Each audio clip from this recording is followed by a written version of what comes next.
নমস্কার, এক নজরে 25 আপনাদের প্রত্যেককে স্বাগত জানাচ্ছি। এই মুহূর্তে আপনাদের সাথে আমি রয়েছি অঙ্কিতা। চোখ রাখছি এই মুহূর্তের গুরুত্বপূর্ণ সংবাদের দিকে। কমলপুরে ঘটে যাওয়া এই ঘটনায় তীব্র নিন্দা জানিয়েছেন রাজ্যের মুখ্যমন্ত্রী। কমলপুরে রাজনৈতিক সংঘর্ষে জখম হয়ে জিবি হাসপাতালে ভর্তি থাকা আহতদের সঙ্গে দেখা করলেন রাজ্যের মুখ্যমন্ত্রী।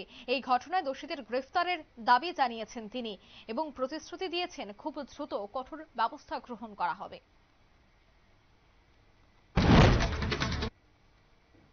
কমলপুরে বিডিও সহ ইঞ্জিনিয়ারদের উপর হামলার ঘটনায় জড়িতদের দ্রুত গ্রেফতারের দাবি জানিয়ে মুখ্যমন্ত্রী ডক্টর মানিক সাহার সঙ্গে দেখা করলেন ত্রিপুরা টিসিএস অফিসার্স অ্যাসোসিয়েশনের প্রতিনিধিরা।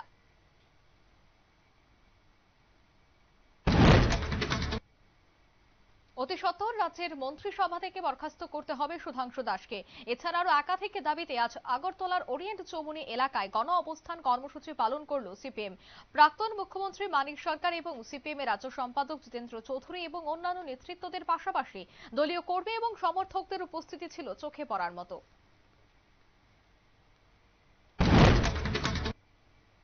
কমলপুরে ঘটে যাওয়া এই হিংসাত্মক ঘটনার সম্পূর্ণ দায় রাজ্য সরকারের। আগরতলা শিবনগর এলাকায় গতকালের ঘটনার তীব্র প্রতিবাদ জানিয়ে বিক্ষোভ দেখালো আমরা বাঙালি সদস্যরা। রাজ্য সচিব গৌরাঙ্গ রুদ্রপাল সরাসরি অভিযোগের তির রাখলেন রাজ্য সরকারের উপর। হামলার তীব্র নিন্দা করেন তিনি। পাশাপাশি বিধায়ক রঞ্জিত দেববর্মা আদৌ বাংলাদেশি কিনা সে তথ্য প্রকাশ করার দাবি জানালেন তিনি।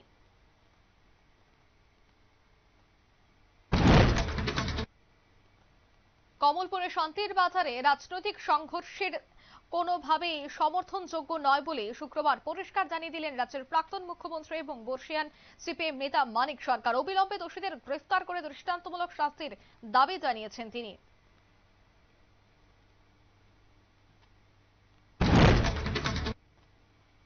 রাজ্য জুড়ে ভোট চোর গদি চোর এই স্লোগানকে সামনে রেখে কংগ্রেসের ক্যাম্পেনিং চলছে এবং এই স্বাক্ষর অভিযানের সময়সীমা এবার কিন্তু বাড়ানো হয়েছে। 15 অক্টোবর থেকে তা বাড়িয়ে 30 অক্টোবর পর্যন্ত করা হয়েছে।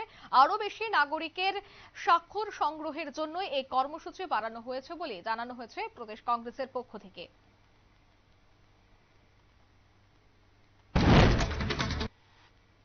বৃহস্পতিবার কমলপুরে ঘটে যাওয়া এই ঘটনাকে কেন্দ্র করে রাজ্য জুড়ে রাজনৈতিক চর্চা শুরু হয়েছে। অন্যদিকে সুনসান হয়ে পড়েছে শান্তির বাজারের পরিবেশ। সমস্ত ব্যবসায়িক প্রতিষ্ঠানের পাশাপাশি বন্ধ রয়েছে এটিএম পরিষেবাও। তীব্র আতঙ্কের মধ্যে রয়েছেন স্থানীয় বাসিন্দারা।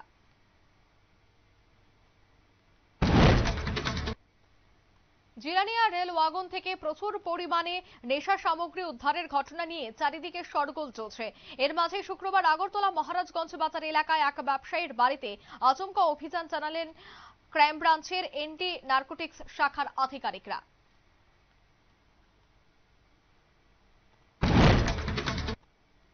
জুলাইবাড়ি উচ্চ বিদ্যালয়ে ছাত্রছাত্রীরা শিক্ষকের দাবিতে ডেপুটেশন দেন, কিন্তু সেই ডেপুটেশনে দেখা গেছে যে ছাত্রছাত্রীদের লাঠিচার্জ করা হয়। তবে এই বিষয়টার তীব্র প্রতিবাদ জানায় আজ এআইডিএসওর নেতৃত্বরা।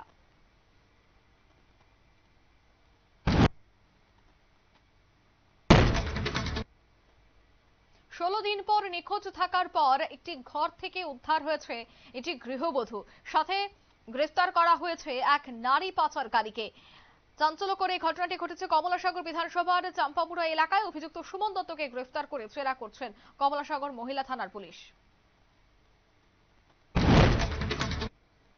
শিক্ষার গুণগত মান উন্নয়নে গোমতী শিক্ষা দপ্তরের উদ্যোগে শুক্রবার বিদ্যাজ্যোতি বিদ্যালয়ে ইনচার্জ এবং শিক্ষক শিক্ষিকাদের নিয়ে একটি সভার আয়োজন করা হয়।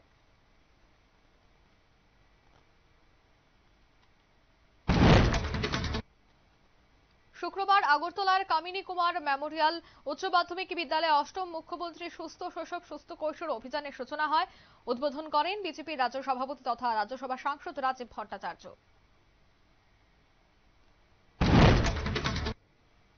গণবন্টন ব্যবস্থাকে শক্তিশালী করতে একের পর এক সিদ্ধান্ত। এর মধ্যেই এবার দেখা গেছে যে পিপিসি রেশন কার্ড বিতরণ করা হচ্ছে। তার অঙ্গ হিসেবে সোনামুড়া মহকুমা খাদ্য দপ্তরের অন্তর্গত রবীন্দ্রনগর ন্যায্যমূল্যের দোকানে গ্রাহকদের হাতে তুলে দেওয়া হয় পিপিসি রেশন কার্ড। কমলপুরে রাজনৈতিক সংঘর্ষের ঘটনাকে কেন্দ্র করে জখম ব্যক্তিরা ভর্তি হয়েছেন জিবি হাসপাতালে। তাদের সঙ্গে দেখা করতে এবং পাশে থাকার আশ্বাস দিলেন রাজ্য বিজেপির সভাপতি এবং রাজ্যসভার সাংসদ রাজীব ভট্টাচার্য।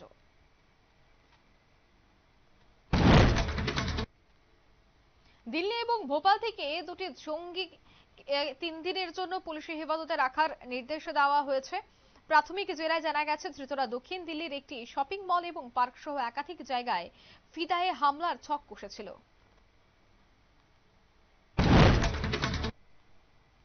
বিহারের 19% মুসলিম কি শুধু ভোট দিয়েই যাবে? তাদেরকে কোনোদিন ক্ষমতার ভাগ দেওয়া হবে না।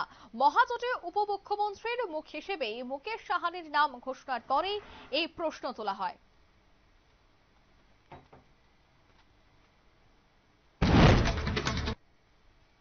স্বাধীনতা সংগ্রামে ভগৎ সিং এর সঙ্গে গাজায় জঙ্গি সংগঠন হামাসের তুলনা করলেন উত্তরপ্রদেশের সাহারানপুরের কংগ্রেস সাংসদ ইমরান মাসুদ।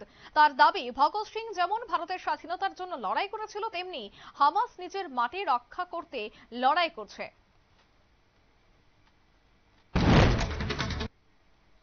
প্রয়াত হলেন ভারতের বিজ্ঞাপনের জগতের অন্যতম পথিকৃৎ পীযূষ পান্ডে। দীর্ঘদিন ধরে অসুস্থ থাকার পর 70 বছর বয়সে প্রয়াত হলেন তিনি।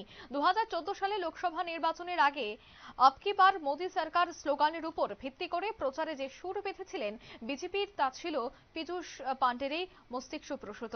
তবে অসংখ্য হয়ে যাওয়া বিজ্ঞাপনের জনক পীযূষ পান্ডের প্রয়াণে শোক প্রকাশ করেছেন প্রধানমন্ত্রী মোদী সহ বহু মানুষ। কুখ্যাত অপরাধীদের এনকাউন্টারের বিষয়ে দেশের মধ্যে সবচেয়ে বেশি এগিয়ে আছে উত্তরপ্রদেশ। হাজারো সমালোচনা সত্ত্বেও এনকাউন্টারের সংখ্যা কমছে না যোগীরাজ্যে।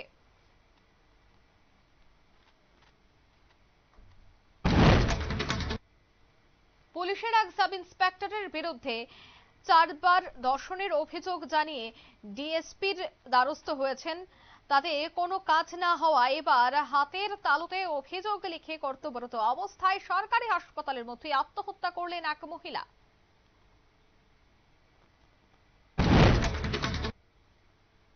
ওলা উবেরকে এবার টেক্কা দিতে দেশের বাজারে আসছে ভারত ট্যাক্সি। কেন্দ্রীয় সরকারের উদ্যোগে সূচনা হতে চলেছে ভারতের প্রথম সমবায় ট্যাক্সির পরিষেবা। নভেম্বর মাসে দিল্লিতে শুরু হবে পাইলট প্রকল্পে।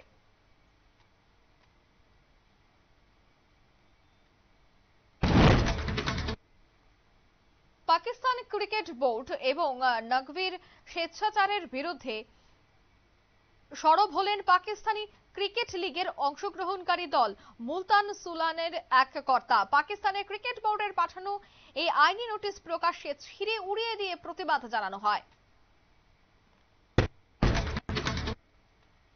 সব জল্পনার অবসান ঘটিয়ে মায়ামির সঙ্গে আরো 3 বছরের চুক্তি করলেন লিওনেল মেসি।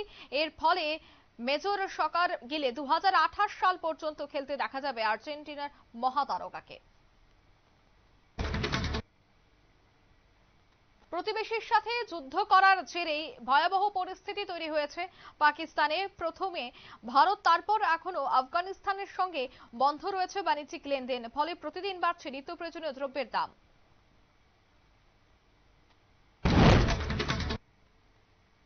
আগামী 30 অক্টোবর দক্ষিণ কোরিয়ায় চীনের প্রেসিডেন্ট শি জিনপিং এর সঙ্গে বৈঠক করতে চলেছেন মার্কিন president Donald Trump. Asia Pacific cooperation সামিটের ফাঁকে মুখোমুখি আলোচনায় বসবেন দুই রাষ্ট্রপ্রধান।